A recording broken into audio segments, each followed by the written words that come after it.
Near Kreminna, from a small, nondescript house in a badly bombed village in eastern Ukraine, Andriy Tuman, who goes by his call sign meaning fog, commands his battalion around the clock to hold intensifying Russian attacks at bay.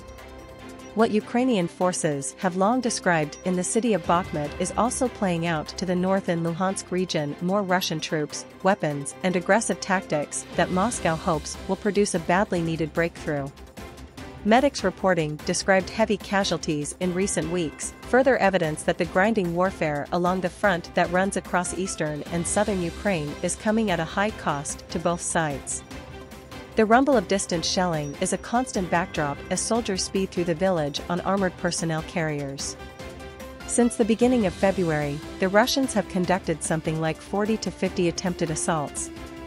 Soldiers fear the pincer movement that Russian forces are attempting in Bakhmut to surround Ukrainian troops, defending it could be repeated, on a larger scale, in his sector of the front. Russians had switched the direction of attack recently, apparently with the intention of taking the road to Lyman, a town under Ukrainian control that lies to the west of Kreminna, thus forming the top of a pincer. At the bottom of the attempted encirclement appears to be Soldar, meaning an area far larger than Bakhmut would be vulnerable. This could allow Russia to accelerate west after it has been virtually stuck for months.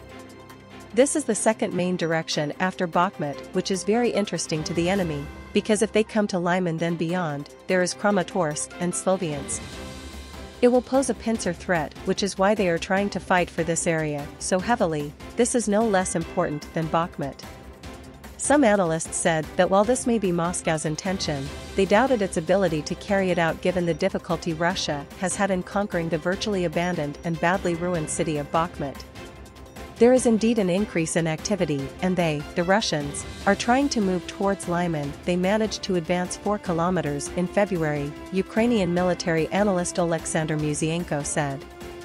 The enemy would need a lot of forces to take the line of Sloviansk, Kramatorsk and Kostantinivka, and therefore I think it is unlikely, given the losses the Russian troops are already suffering, he added.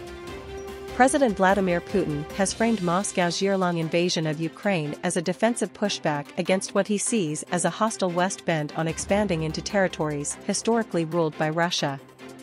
The West and Kyiv dismiss his justification for a war they say is a land grab that has killed tens of thousands of people, laid waste to towns and cities, and forced millions to flee. Ukraine's 110th Battalion is active in territory seized by the Russians after Putin launched a full-scale invasion of Ukraine in February last year and retaken by Ukrainian forces in a counteroffensive last autumn. Signs of the fighting, and subsequent artillery duels, are everywhere. Homes and shops have been smashed, burned-out military vehicles litter the surrounding woods, and cannons boom loudly as they fire at Russians' positions to the northeast. For all the carnage, the war has ground to a virtual halt. Russia has made only incremental gains around Bakhmut, which it has been trying to capture for 8 months, and further north. Heavier attacks in February probably constituted Russia's offensive, which Western military experts had been expecting as early as the winter. They are pushing hard. They are lobbing mortar bombs at us, a Ukrainian commander said on Tuesday, describing the Russians advancing in fire teams with another wave behind sent to replace them if they are killed. At night, they always attack on foot and we sit, looking through our thermal goggles, and shooting them.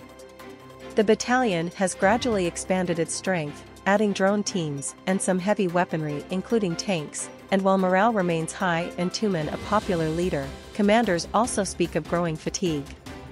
To tell you the truth, we are really exhausted, said Sergei Pavlovich, 43, deputy commander in charge of psychological support.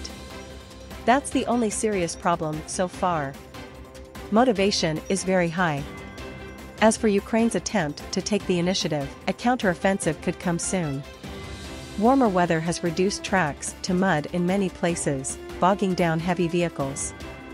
Ukrainian authorities are preparing a lot of reserve battalions and they will be involved in the counteroffensive.